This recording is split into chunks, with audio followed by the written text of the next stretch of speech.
How many of you have a picture of where you're at right now, but you'd like to be somewhere else?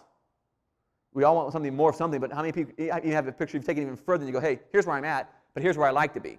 Or here's where I'm at in my finances, but here's where I like my finances to be. Here's where I'm at in my health, but here's where I'd like to be. Here's where I'm at in my business, but here's where I'd like to be. Here's where I'm at in my marriage, but here's where I'd like to be in my marriage. Anybody have a picture like that, like I do in my head, about where I'm at compared to where I'd like to be? That's something that we've identified years ago because I began to think about it. I said, you know what? First of all, why do we all want something more than we already have? And why I was thinking like that way, and we'll talk about that in a minute, but I've noticed across the board in my career, I've got to listen to thousands and thousands of people tell me about what they're passionate about. I love it. I love listening to people tell me about where they'd like to be. But what I've often noticed is this. Here's where they're at, and here's where they'd like to be. Now, if this is where they're at and here's where they'd like to be, there's a distance between these two places, yes or no? Yes. I call that distance the gap effect. See, there's a gap between where we are and where we want to go. There's a gap in our finances sometimes. There's a gap in our marriage. There's a gap in our health. There's a gap in our faith. There's often a gap in our business. Our lives are full of gaps. Have you noticed that with somebody outside the room? Yes or no? Yes. And we probably have noticed it even in our own lives. I still have many gaps in my life. So I began to think about this. You know what? What causes the gap? What causes that gap? And we're going to talk about that today. I'm going to tell you, between today and tomorrow, here's what we're going to do. We're going to identify gaps in our lives. We're going to learn how to eliminate the gaps in our life. And we're going to learn how to prevent the gaps from coming back into our lives. Would that be valuable, yes or no? Yeah, we're going to learn how to identify gaps, eliminate gaps, and prevent the gaps from coming back into our lives. Those are three huge deals. If we can understand, our life will be a lot more gapless. We're still always going to have gaps in one area or another, but the key is how do you have the littlest number of gaps than a larger number of gaps. So for me, years ago, I started thinking, man, what causes that gap? What causes that gap?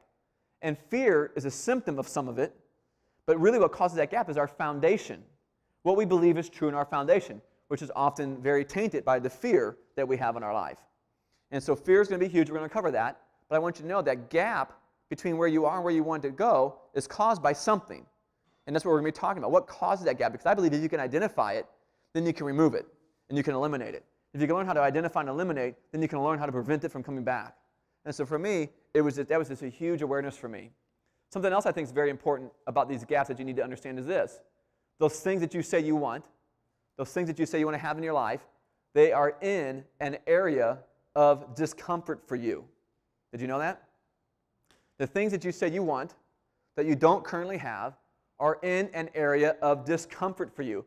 How do I know that? And I haven't even met all of you yet or heard all the things you'd like to have in your life yet. How could I know that?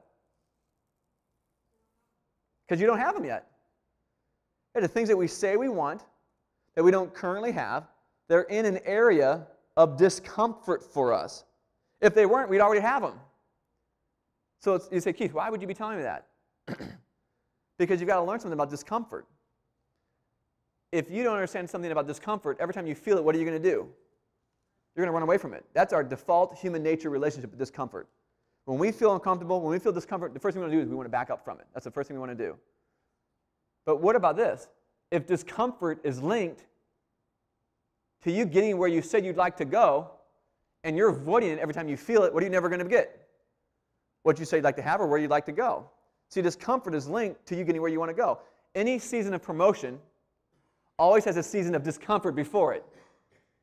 Any next level you're going to experience in your life, you have to go through a season of discomfort to get to that next level.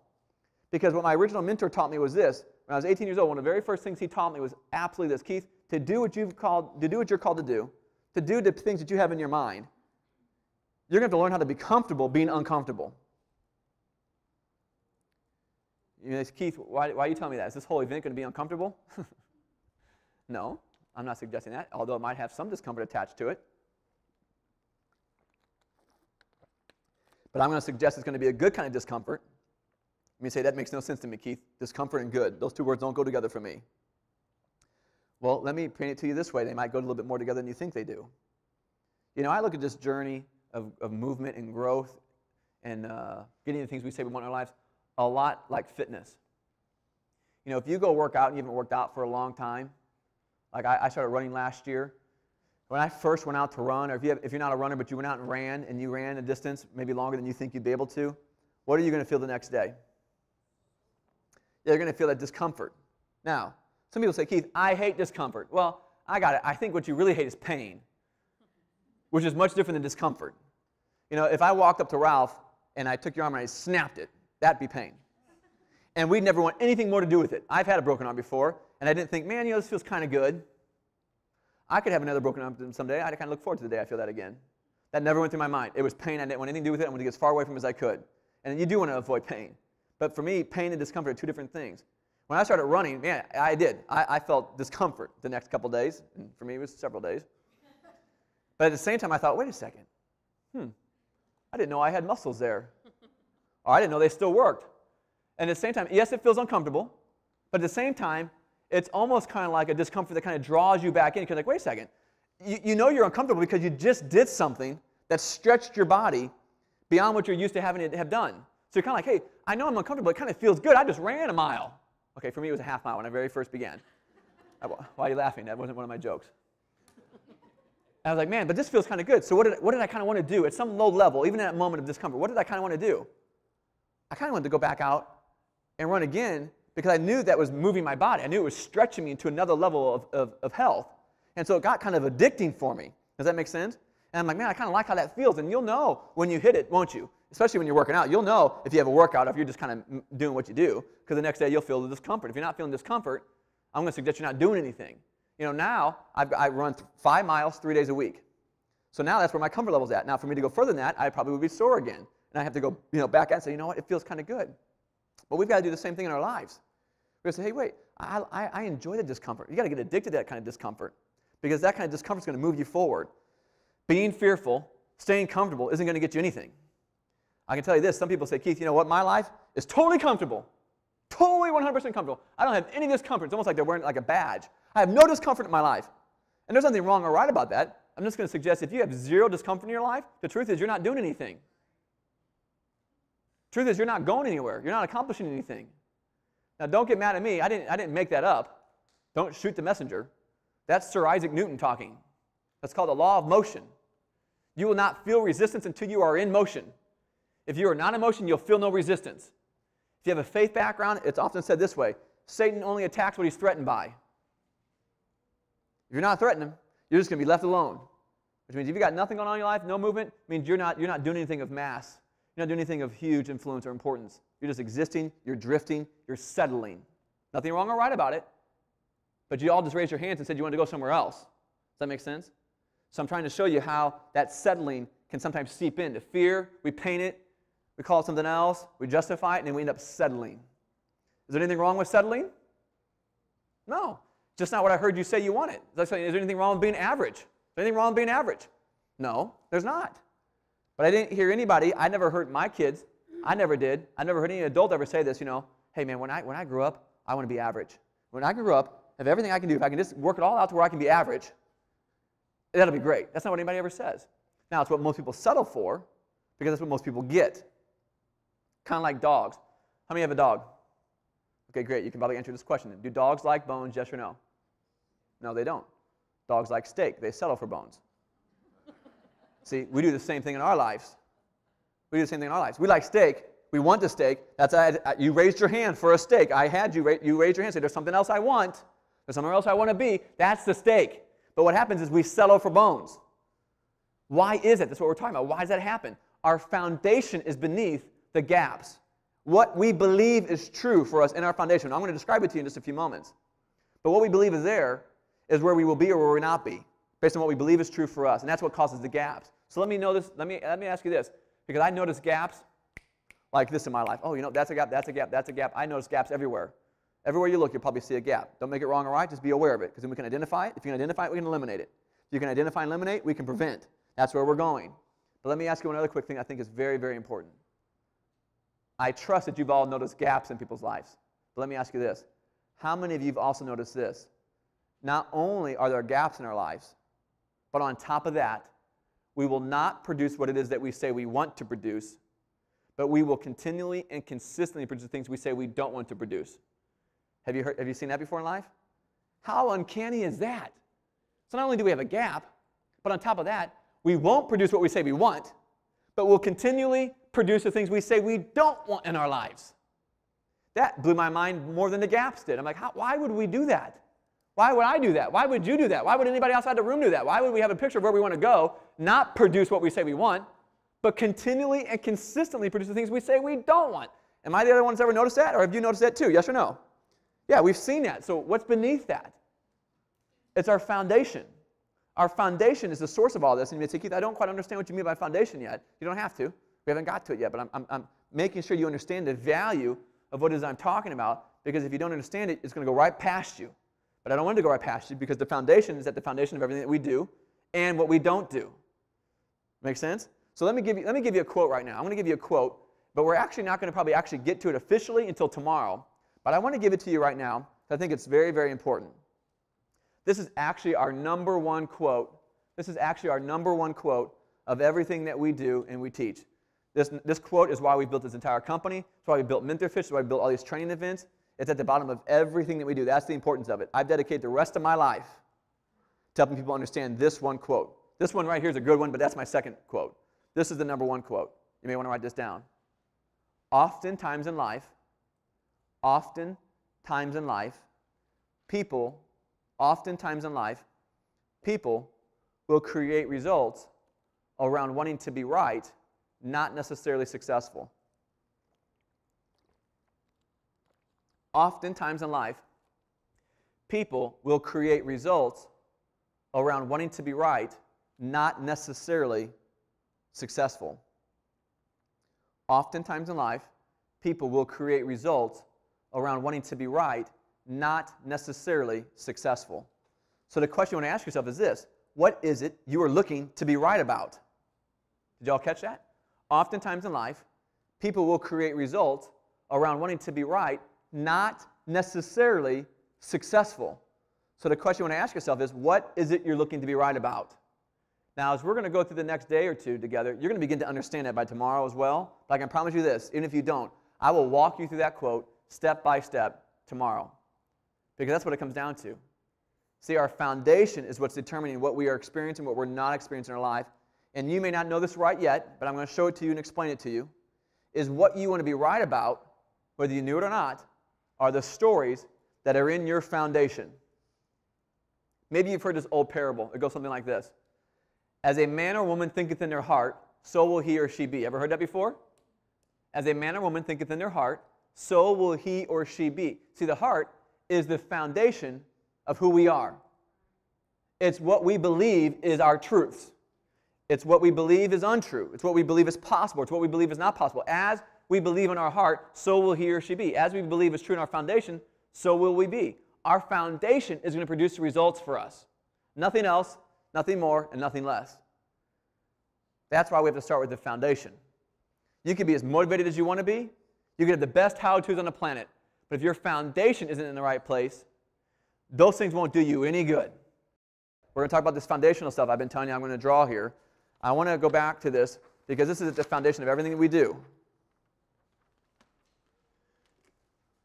I've thrown a lot at you over the last few moments quickly, but now I want to start pulling some things together and showing you how it works and why it's so important to be aware of it. We all have foundations. We all have stories in our foundations. And we're talking about what causes the gap in our lives, what causes the distance between where we are and where we like to be. Why do we not produce what we say we want, but we'll continue to produce the things we say we don't want? Why are we not doing what we know to do? It all comes down to our foundation. And you didn't know it, but we're wanting to be right about the stories that are in our foundation. So you say, Keith, what does that mean? Well, let me describe it to you so you can see it. Then I'm going to prove it to you. I don't want you to take my word for it. Some of you don't know me, don't trust me, but I do challenge you to test me. Is that fair? Yes or no? Absolutely. So I'm going to draw something out here for you. You're going to learn very quickly that I have no official training in the realm of art. So I'm going to have you track along with me to make sure you can see what I'm drawing, to make sure it makes sense for you, okay? That's the ground. That's the ground. Does anybody know what that is? That is a house. Very good. Thank you for not saying it's an up arrow. That is a house. Now, most people in life, we have a house of a life. You know, we want more. We want it to look good. We want other people to see it. We want to increase this often. And so we often say, you know what, I want more. I asked you earlier, how many of you want more of something? You raise your hand and say, you know what, I want more. And I want to teach you over the next few moments the three things that we need to help understand about how this all works because these 3 things we're going to be working on today and tomorrow, and I'm actually going to tell them about it, then we're actually going to do it while we're here together. So you can actually know what it's about and actually how it works while we're here. So when you do go home, you know how to do it there as well. Okay? So let's say this is your house. One morning you wake up, you say, you know what? I want more. How many of you want more? We all raised our hands earlier. We said we want more. You stick your head out the front door and say, hey, I want more. All of a sudden, before you know it, your neighbors heard you. They come out the front of their house and say, you know what? I want more too. So now you and all your neighbors are out on the front porch saying, you know what? I want more. And even you start just chant, I want more. I want more. And everybody wants more. I've never met anybody who doesn't want more. There's nothing wrong with wanting more. Everybody wants more. So then somebody goes, well, wait a second. How do you think we should get more?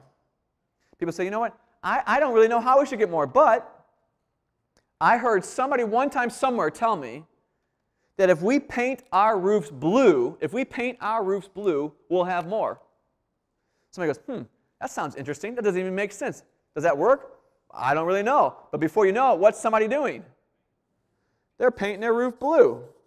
And before you know it, everybody's painting their roof blue. And before you know it, you don't care if it works or not because that's what everybody else is doing, so you're going to do it too. So you start painting your roof blue. So you wake up the next morning, you come back out looking for more, and what do you find? Not a lot of anything more, except for a lot more blue roofs. You're like, oh, okay, that didn't work. We all got blue roofs now, but that didn't work. That didn't get me what I thought it was going to get me. You didn't even really know how it was going to happen to begin with. It didn't make any sense, but yet you still did it because that's what everybody else was doing. That's how a lot of people live their lives, if you haven't gone on to that already. But you know what? It didn't work. So you say, you know what? I still want more. Just because it didn't work doesn't mean you don't want more anymore. So you're still saying, I want more.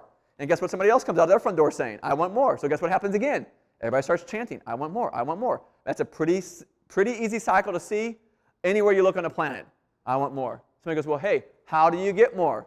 I don't know. But somebody told me some time ago that if you paint your front door green, you'll have more in your life. You're like, that doesn't make any sense. But before you know it, what's somebody doing? Before you know it, everybody's painting their front door green. And so you do it too. Like, okay, I'm ready for more. This is what everybody else is doing. This is what I'm going to do. I'm ready for more. Everybody paints their front door green. You come back out the next morning, and what happens? What do you notice? There's not a lot more of what? Anything except for one thing, and that's what now? More green front doors. I'm telling you. This right here, I've just described to you in a wonderful analogy, but this right here is how most people live their lives. Everybody wants more. Everybody has entitlement. Nobody really knows how to get where they want to be, but yet they're just following the last flavor of the month of what somebody else said to go and do this and do that to get the quickest results. And here's where they work. Here's the key. This is the most important thing I want you to see. Everything they're doing is on the surface. Does that make sense? And I'm not suggesting that the colors of the roof didn't change or the door didn't change. I'm not suggesting it's not important to have a great roof and a great front door in your home, but it's all on the surface. That's what people do in life. Often what we often do to get where we want to be is we just move and change the shade of things on the surface of our lives to get the results that we want to get. But yet, at the same time, we can't figure out why the results that we're creating don't last. We can't figure out why they're not as great as they could be. We can't figure out why overall we're still not getting what it is that we want. But yet, all that's happening is the surface of our life continues to shift and continues to change shades of color. But it's okay because we fit in because that's what everybody else is doing as well. But what's the most important part of this house? The foundation, absolutely. And where does that lie? That lies beneath the surface. So, I'm not suggesting a front door and a roof are not important, as I've mentioned, but in comparison to the foundation, they're not nearly as important as the foundation is. Because, even if you've got a great roof, it's going to have to be replaced every 25 or 30 years. If you've got a great front door, it's going to be replaced every 15 or 20 years. How often do you replace the foundation of a house? Very rarely, if ever. Same thing in our lives. So what we have to do and stop doing is what everybody else is doing because they're working on the surface of life. And we got to start looking down here. If we want something different, we got to look and work at a different level than most people are willing to work and look at. Because it's not up here that's going to make the difference. How is this working for you in your life? I'm not suggesting it's not working at all. I'm just suggesting it's not as effective as it could be. Because we've got to go somewhere deeper if we want something that's going to be around longer. So the number one thing we have to learn how to do is we've got to learn how to be self-aware. Self-aware, I'm going to define it for you. The number one thing that we're going to be doing here while we're together is learning how to be self-aware. Self-awareness is the number one thing that we're going to do. And let me define it for you as you're writing it. Self-awareness is the ability to look at your foundation. Self-awareness is the ability to look at your foundation. Most people spend their entire life working on the surface of things because that's what changes the fastest. That's what people see first. That's the most exciting. That's the most colorful part. But it's not the part that creates the longest lasting results in your life or in the business. It's the foundation. So number one, we have to learn how to be self-aware. Self-awareness is the ability to look at your foundation. Self-awareness is a huge, huge, huge, huge principle of success and progression. It's invaluable.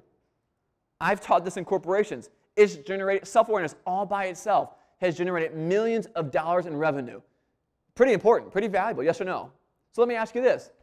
Self-awareness, there's two words there. Which word do you think is the most important? Yeah, self. Some people are saying words. Self is the most important, not awareness. Awareness is important, but not as important as self. Because here's what I want to show you. We are all experts at being others aware. Have you noticed that? So it's not that we struggle with awareness. We always know what everybody else's problem is.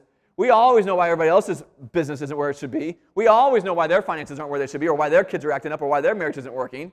We're experts at being others aware. Let me ask you this. Have you ever noticed someone who cannot see the very thing that's in front of their very own nose? Have you ever met somebody like that? Raise your hand if you ever met somebody like that. Yeah, we all have. But how did you notice that?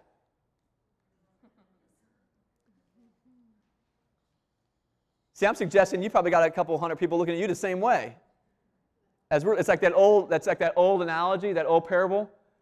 We're looking at getting the twig out of our brother's eye when we got a log in our own eye. You ever heard that before? Think about it. Here we are, we're being others aware, but yet we're not being self-aware. Self is the most important part. You have to be self-aware. The ability to look at your foundation, not somebody else's, your foundation. I mentioned earlier when I do relationship consulting. When I come in, I only have two guidelines for a lot of things. So when I do relationship consulting, people come in, they're often very excited. I'm excited to work with them. I say, okay, we're going to get started. Like, what are the two guidelines? Like, these are very easy. Then we're going to get started. Like, okay, what are they? We're going to get started. Like, oh, here they are. Here we go. You ready for this? This is what I tell them. You can never say the word you, and you can never talk about the past. Let's get started. Then I get that real uncomfortable laugh like you all just gave me, or silence.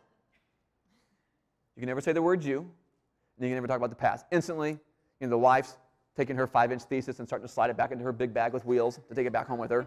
The husband's sliding his notebook behind his back that he was going to try to slip to me on the way out and say, hey, read this. It's about her. It'll fix everything for us. But they all had you. See, it's not about you. It's about self. As soon as you go you, you've given your power away.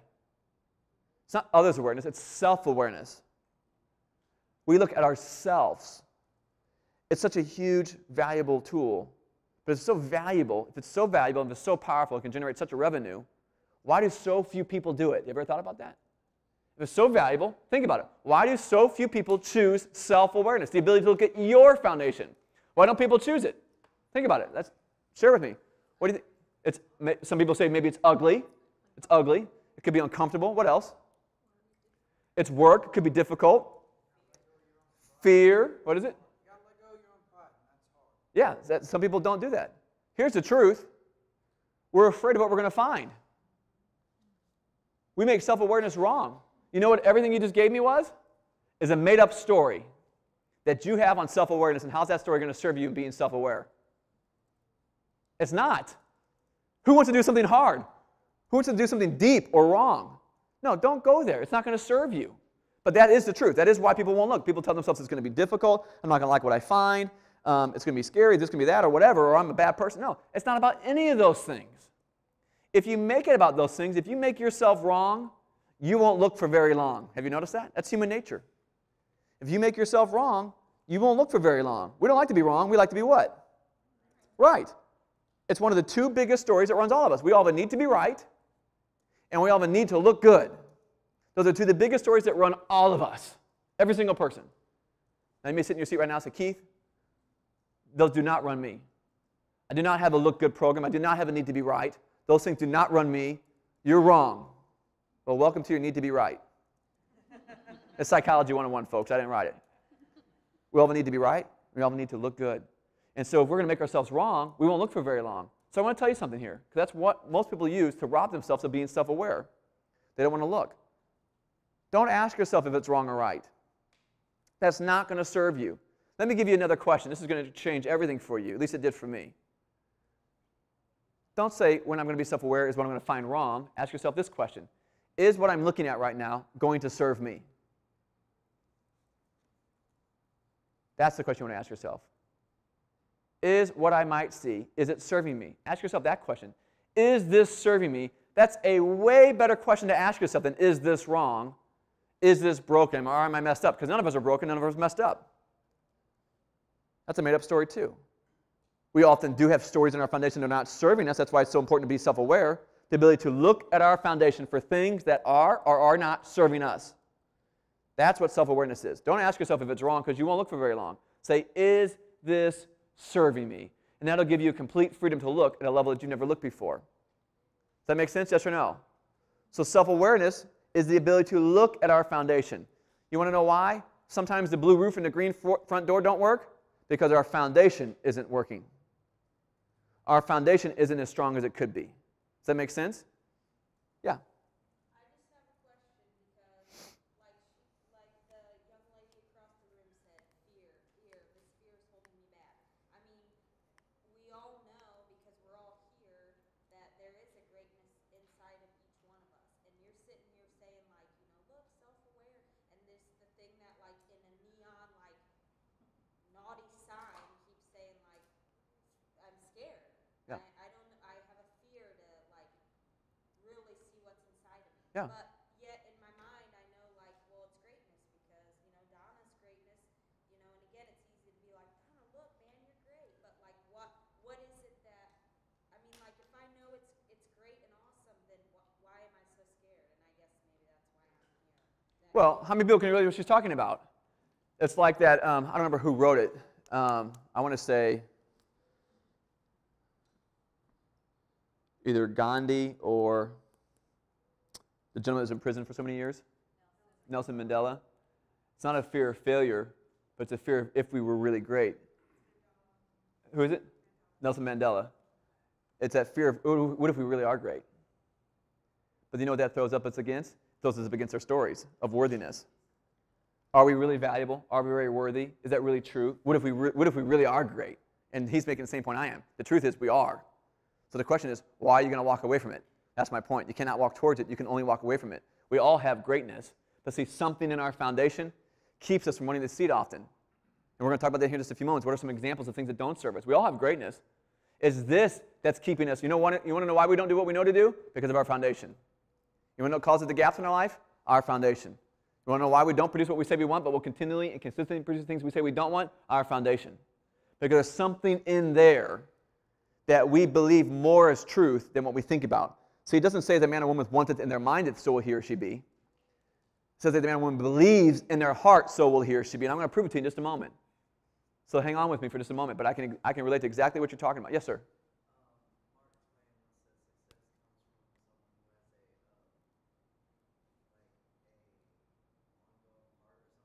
Oh, yeah?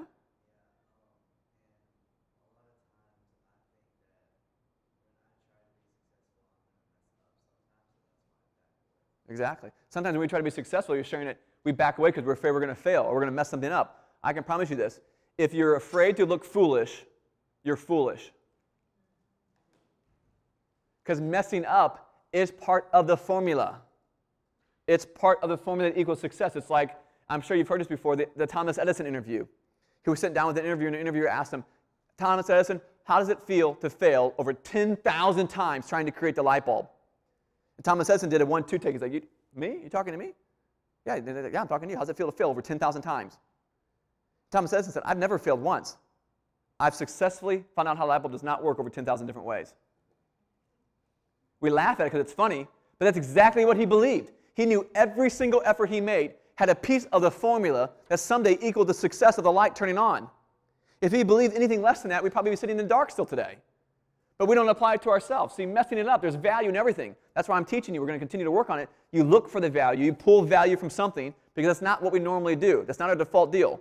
When something happens that we don't like, we don't default to looking for value, we default to loss. So I'm teaching people how to look and begin to look for value in everything, because there's value in everything. There's value in a light bulb not working. There's value in that failure. There's value in messing something up if you'll look for it. Does that make sense? And in this context, there's value in looking at our foundation. So let's role play here for just a moment. Let's suggest that we are self-aware and we are looking at our foundation. Are there things in our foundation that serve us, yes or no? Of course there are. Of course there are. So the things that are serving us in our foundation, what do we want to do with those? Keep them. Keep them, continue to build a relationship with them, continue to grow them and all that kind of great stuff. We want to keep them. Now, we're not here to talk about those things, because those have helped us get where we are already today, which is wonderful. But we're talking about why are we not where we like to be. So there's something that's keeping us from getting there. It's not the things that are serving us, it's the things that are not serving us. And if we can identify them, we can do something with them. So let's role play here for a moment. What do you think might be an example of some things in someone's foundation that does not serve them? What do you think? Just throw them out, yell them out. What do you think some examples of some things that might be in someone's foundation that does not serve them? Bitterness. What else? Unworthiness. What else? Greed. Jealousy. What else? Pride. Low esteem. What else? What is it? Want? We all want for more. I know that wouldn't serve it. There's something that maybe lives a little lower than that would keep us. What else would you think that might not serve us?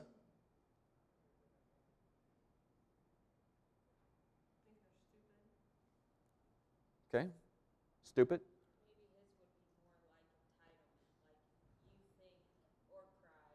Pride, entitlement, envy, anger, fear, resentment, all those different things, yes or no? Can you all relate to those? Yeah. These are examples, and there's a lot more than these. These are examples of some things that are in some people's foundation that does not serve them. Okay? So self-awareness is the ability to look at your foundation. Now you're going to go say, Keith, well, this is what I was talking about. These are the things that I said was ugly and dirty and horrible and wrong and difficult. No, these are just things. So now all you got to do is ask yourself, hey, don't make up a story that doesn't serve you. Say, hey, are these things serving me? Is jealousy going to help you grow your business? No. Is doubt going to help you grow your marriage? No. Is anger going to help you establish more relationships in life? Is a low self-esteem going to help you meet more people? No. So you can see these things do not serve you, correct? They're not going to serve you. So what do we want to do now? Number 2. See, this is a 1, 2, 3 process. We don't have to make it anything more than that if we don't choose to. 1 is the ability to be self-aware. The ability to look at our foundation. We identify some things in our foundation, like we just listed up here. We don't make them wrong or right. We simply ask ourselves a question. Are these things serving me? If the answer is yes, you keep them, you continue to grow. If the answers are no, which these all fall in the category of no, what do we want to do? We want to do number 2. Number 2 is called self-governing. Number 2 is called self-governing. I'm going to define it for you as you're writing it. Self-governing is the ability to shift or exchange the stories in your foundation that are not serving you. Self-governing is the ability to shift or exchange the stories in your foundation that are not serving you. That's number 2. Self-governing is the ability to shift or exchange the stories in your foundation that are not serving you. You want to self-govern them. You want to shift or exchange them. You want to get them out. So you got to push them out. You want to move the things that are not serving you out. Now, you can't just move them out. I mean, that would be great. Could you imagine that? It's like I saw a preview the other day on TV. Men in Black 3 is coming out very soon. Have you seen that? And you remember in the other ones, he has this little thing that even showed on the commercials, like they could go boop, and it erases your memory. Imagine if we could just do that to our foundation. We just go boop, and it just wipes it out. That'd be awesome. I mean, just that, just to defragment that, just to get it all out and just empty it, just to be neutral, would be a huge advantage. Just to have nothing there would be better than this stuff. We'd be more creative. We'd have more energy. We'd be more open. We'd be more all that kind of stuff. Even if these things just went boop and they were gone. But I'm going to suggest there's even one step better than that. Not only do you want to get them out, but you want to replace them with something else that will serve you. Because if you don't, these could do a hook and come back around. Does that make sense? You want to exchange them. You want to shift them out, and you want to move them out, put something else in their place so they can't come back in. Now, most people right about now, when I start talking about exchanging and shifting stories at the foundational level, people go, ooh, sounds so deep and difficult or emotional. Well, those are all stories you have made up to it. Let me give you an example. Let me give you a different analogy. It might make it totally different for you. Some of you have heard this analogy before. How many of you have ever heard of a tsunami? How many of you have ever heard of a wave called a tsunami? Yeah, a tsunami, to my knowledge, is the largest wave that can be formed on the surface of the ocean. Okay? Now, let's say that's my goal, to create a wave the size of a tsunami on the surface of the ocean. That's my goal. That's what I want to do. Now, when I was a little kid, this is actually true, when I was about 8 or 9 years old, my aunt and uncle gave us an above-ground swimming pool. Anybody have an above-ground swimming pool? Not like the kind that you just fill up with water and they pop open now, but like the original kind where you have to dig a little hole, put the liner in, put the walls up, you know, that whole deal. It was used, but we didn't care. Somebody gave it to us. Because when we were growing up, we didn't have a whole lot of extra things. And when we gave this pool, man, we loved it. I got in that pool, and I instantly knew, that's when I discovered I love water. I mean, I would just get in that pool, and I would just drag my hand on the surface of the water and just make waves, because I just love to watch the water move. I still love to watch the water move. I love to watch the waves off the back of my boat. I don't watch them while I'm driving, but somebody else is driving. I just love to watch how the water moves. But I would just do this for hours, my parents told me. Now, that may tell you a lot about me, but I would just do this for hours. But I just love to watch how the water moved. I just love to watch how that moved. I just love to watch it. My parents had to pull me out of the pool. They said, Keith, come on, it's time to get out. My fingers would get all pruny and everything. They'd pull me out. But I just love to watch water move. So let me ask you this. If my goal was to create a wave the size of a tsunami, and I could only work on the surface of the ocean, how big would my arm have to be, and how much energy would I have to get together and move to make a wave the size of a tsunami?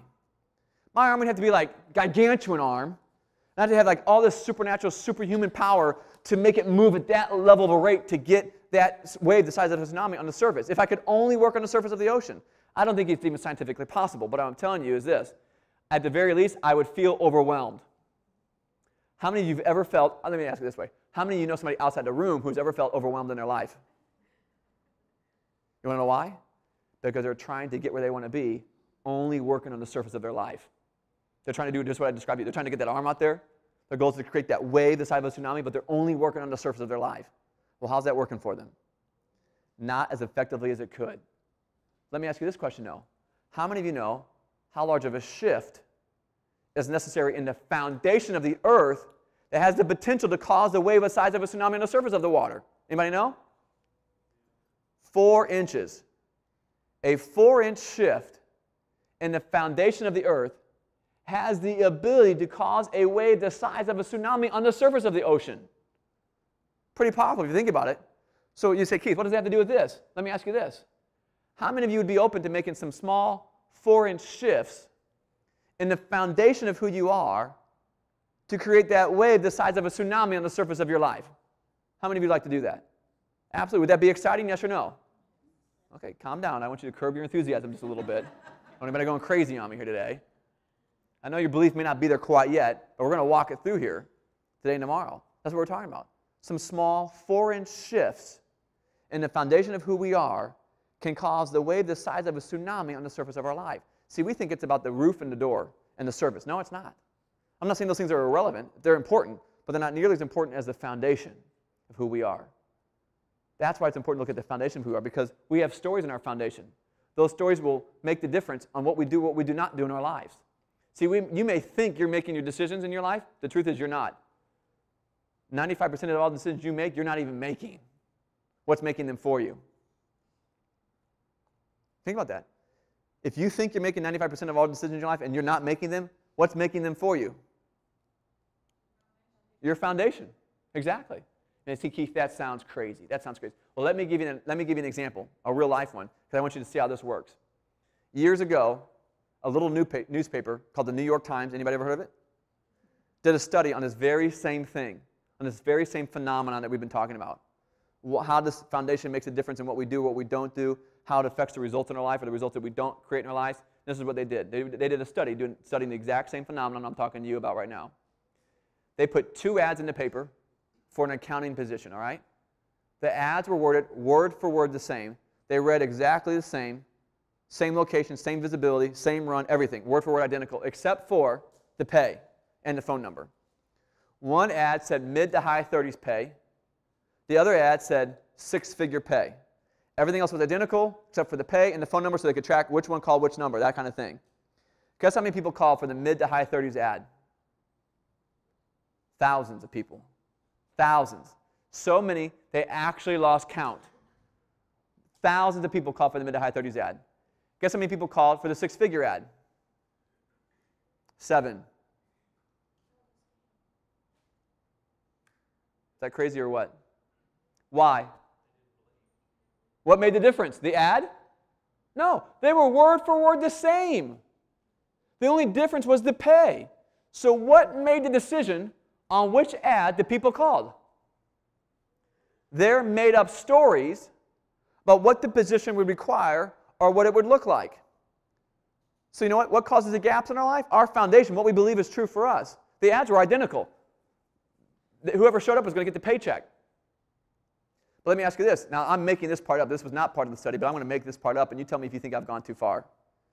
If I could have sat and interviewed the thousands of people, that called for the mid to high 30s ad, I would bet you $1 million cash that at least 80% of those people would have told me they'd like to make six figures someday.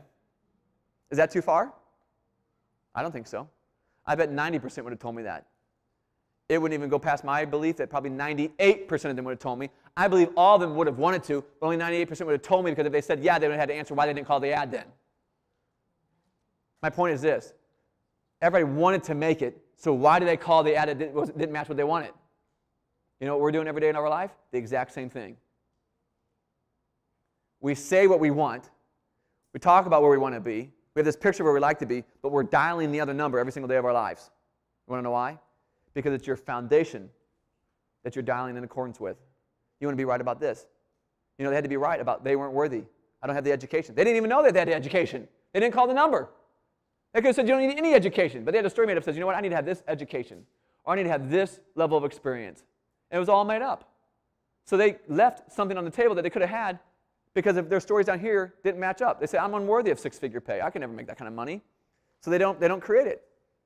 You know what's going to happen is you're going to be right about the stories you have made up. Let me give you another example in business. Somebody leaves your business. Anybody ever had somebody leave their business? Yeah, that's an event. What do they make up about that? What's one of the biggest reasons why somebody will leave your business? Because I'm not a good leader. Now, there could be 10 other reasons why they left your business. It's like there are 10 other reasons why the box clinics was there. There could be 10 other reasons, but you're going to say, you know what? They left my business because I'm not a great leader. That's going to be the story you believe that goes into your foundation, and what you're going to do. You're going to go back out in your life and produce more results and more truth about why you're not a great leader. You're going to get somebody else and they're going to leave. You say, I knew you were going to leave because I'm not a great leader. You're actually going to self-perpetuate it, which is why we don't often produce what we say we want, but we'll continually and consistently produce the things we say we don't want. Are you all seeing how powerful this is? Yes or no? See, it comes down to what we believe is true in our foundation. It says, as a man or woman thinketh in their heart, so will he or she be. What you believe is true for you in your foundation is what you're going to produce or what you're not going to produce. It's got nothing to do with what you want. It's what you believe is true and possible for you in your life. So see, you're going to be right in either direction. The question is, what do you want to be right about? Do these stories match up? Are you worthy? I am confident. I don't have doubt. I get fear out of me. I let go of resentment. I'm not greedy. I'm not envious. And you get those things out and you replace them with other things that will serve you. That's all you got to do. Exchange the stories. You got to exchange the stories in your foundations that are not serving you for ones that will.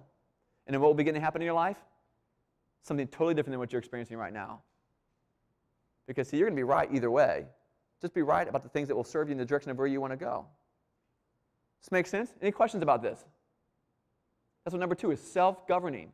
The ability to shift or exchange the stories in your foundation that are not serving you.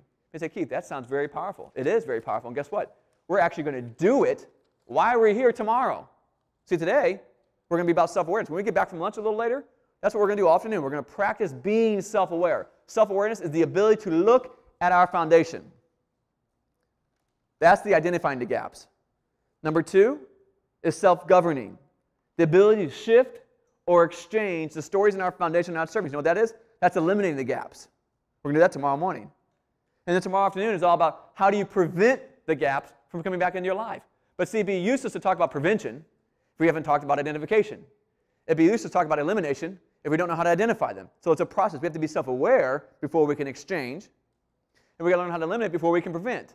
Are you all starting to see how this kind of all weaves together today and tomorrow? Yes or no? That's kind of the path of where we're going to be moving and growing and going together. But we've got to be self-aware first. We're actually going to do it this afternoon. Then we're going to do number 2 tomorrow. But that's the key. You've got to learn how to exchange. That's what the event, it's called an exchange event. That's kind of the key beneath it all. We've got to look here and say, what do we need to exchange in our foundation? Before we go any further, let me just ask you this. How many of you know already, right now, even in a few moments, you have at least one story in your foundation that's not serving you that would need to be exchanged? Absolutely. Are you starting to see why it's so important to exchange it? Because if you don't, you're going to back out and self-perpetuate what you don't want. You know, I'll give you an example. It's funny like this because I've done this before. And I'm sure none of you can relate to this because I'm sure it's never happened in your life at all. I can be coming home from work, and I can tell myself, you know what? When I get home, maybe I've had one of those days. When I get home, Michelle's going to have a bad attitude. I'm telling myself that when I get home, I already feel it. This is how my whole day's gone already so far. It's been a struggle all day. When I get home, I can promise you Michelle's going to have a bad attitude. Everybody's looking over at Michelle. They're like, where's he going with this? I could walk in that house. She could have the best attitude in the world. I'm going to do something that's going to make her have a bad attitude, and I'm going to say, see, I knew she was going to have a bad attitude. I'm going to create it just so I can be right about why she had a bad attitude, but yet it was my fault. Then I'm going to blame her for it. But in reality, I wanted to self-perpetuate what I had to need to be right about. Because probably the deeper need is, I wanted to be a jerk, and I needed a reason to be a jerk, so if she can be a bad attitude, then I can be a jerk. So see, I create this whole scenario so I can be right about something that doesn't even serve me. Now, I told you, I'm sure none of you can relate to any of that. But I'm just speaking from first person and how it can happen. Same thing in business. Same thing in health. Wherever you want to create it, we can create it. How many of you experienced something similar to that in your life somewhere? Where you knew it was going to be, and then you created it, and you're like, oh, see, I knew it was going to be. That's how it always happens for me. You know, in network marketing, I've heard people do this before. People get in, I'm going to be in your business. I love to be in your business. I'm going to be in this business, but I'm going to tell you ahead of time. Direct sales never works out for me. Never, but I'm going to give it my all, because I really think this is going to be great. I'm going to be great. I'm just telling you ahead of time, this never works out for me. Normally 6 months. I never made it past 6 months, but I'm going to be great. I'm going to be awesome. I want to be in your business, and you're excited about them for some reason. But they're already telling you what they're going to create, but I'm never going past 6 months, but I'm telling you it's going to be okay. 6 months from now, 6 months comes and goes, and guess what happens? They're gone. See, I told you this wasn't going to work out for me. Oh, great. Let's high five on why you suck at network marketing. Doesn't make any sense. You self-perpetuated. You prophesied it 6 months ago. I knew you were going to be right. So be aware of people's languaging, even on the way into the relationship. Because our conversation will reveal our expectation. Did you guys catch that? Our conversation will reveal our expectation. Someone else's conversation will reveal their expectation. Don't say, oh, well, they don't really believe that. If they're speaking it, they probably do. Unless they've had some type of training like this, they're going to perpetuate it themselves. You know, this is very powerful training if you think about it. Our heart's to educate people. That's what mentorship is all about. You know, earlier we talked about the difference between people who live great lives and people who do not live great lives. We're all great, but what makes a difference? I can tell you this. The people who live great lives were all introduced to a special kind of education. That's exactly what we're talking about right now. What kind of education? A foundational education. For the people who live really great lives, they got exposed to this kind of education at its highest form. And the highest form of this education is called mentorship. An interaction of training with somebody that's been where you want to be, or is at where you want to be at, or has something you like to have. See, it's not that we all don't have greatness. The key is, are you going to put yourself around an education that will help you live a great life? Now, education is the education of unlocking greatness. That's what this is. It's our foundation. If you can look here and see these things, you're going to create things that nobody else creates. But see, it's all beneath here. 98% of the planet operates up here, just for the record. 2% operate down here, which is also, for the record, why 2% of the planet hold all the wealth, and the 98% split average. So which one do you want to be, up here or working down here? I'm going to suggest you want to be down here. And the third part of this, if we have time tomorrow, we'll get to, is called relationship management. Number 1 is self-awareness, the ability to look at your foundation. Number 2 is self-governing, the ability to shift or exchange the stories in your foundation not serving you. Number 3 is relationship management. Now, relationship management with who? Yourself first, and then others. See, the quality of your communication within yourself will directly determine the quality of your life. Did you know that? The quality of your communication, relationship management, relationship with yourself, because if you can't manage a relationship with yourself, Why would we be able to manage a relationship with somebody else? We got to be able to manage our own communication first, which is our internal dialogue, those stories that we're talking about. The quality of your communication will directly determine the quality of your life. They have a direct link to themselves. You have poor quality of communication, you're going to have a poor quality of life. You have a high quality of communication, you're going to have high quality of life. So we're talking about how do you manage these stories? How do you manage those voices? How many of you talk to yourself? Raise your hand. How many of you talk to yourself? Now, I saw somebody say, I'm not raising my hand, I don't talk to myself. I never talk to myself. That's a dumb question. I'm never talking to myself again. We all talk to ourselves. And in relationship with others. But you know what? We do talk about relationship with others and how to manage that, and sometimes when we have time. But here's something very powerful you have to understand. When you focus on number one and number two, watch this in life. This is a huge principle that I'm going to blow right by, but I hope you get it. When you focus on number one and number two in your life, watch how often your relationships with others will take care of themselves. Did y'all catch that? When you focus on self-awareness and self-governing, watch how often the other relationships in your life will take care of themselves. Because it's not about them. It's about me. What can I do different? You all getting this? Yes or no? So when we get back from lunch a little later, we're going to do that. We're going to practice number one, self-awareness. How do we practice looking at our foundation? We're not just going to talk about it. You've got to learn how to do it. These are principles that you'll learn how to interact with. Otherwise, you're just going to go in one ear and not the other. It's like you ever been to a really great teaching or something like, man, that's unbelievable. I can't wait to get home and do this. And like 4 weeks later, I'm like, what was that teaching about again? You're like, I don't really know.